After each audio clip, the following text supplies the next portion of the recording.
I'm Gil Stork. I attended Cal Poly in 1959 to 1963. You know, in those days, freshmen couldn't play varsity football, so you had a true freshman team and then you had a varsity team. And we were looking forward to joining a varsity team, which in 1959 had a very successful season. They were 6-3, and they had a very dominant senior group.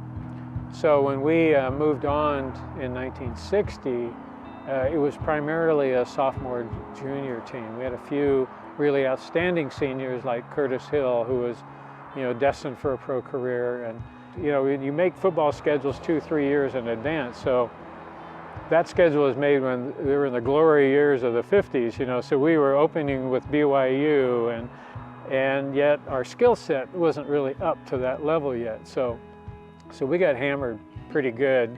And we were 1-5 by the time we finished playing Bowling Green, you know. But it still didn't deter, you know, the relationship building and loving Cal Poly football.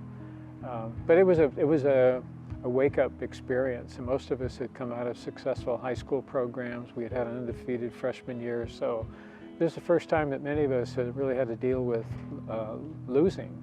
How do you do that? How do you process that?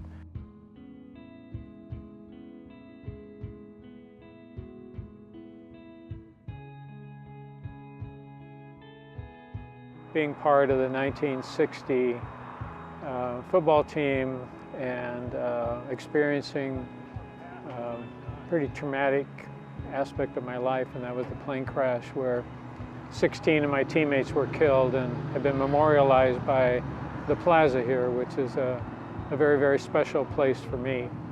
I call it my sacred place.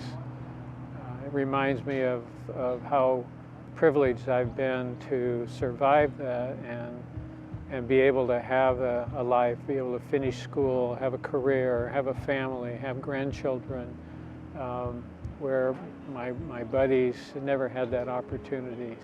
And even though it took 46 years for the university to create this memorial, it was the right thing to do, and for me it was the right time, because it reminded me so vividly when we had the dedication here of how important it is not to forget. You know, this isn't something that we just want to kick under the carpet and forget about it. This is really an important part of it. And so I visit this memorial probably once a week, and I just walk around the huddle inside the circle, and I talk to my teammates and just share my life experience. Tell them about things that they never had the opportunity to do. You know, it helps me, you know, process and continue not to forget and wash it away, but just to remember how privileged I have been to be able to attend Cal Poly and play Mustang football and have a wonderful education and a career. But the Cal Poly experience was amazing. I'll never regret any minute of it. Even coming out of tragedy came a philosophy of life which has really propelled me into a life of service, both professionally and from a community standpoint. So I never regret that part of it.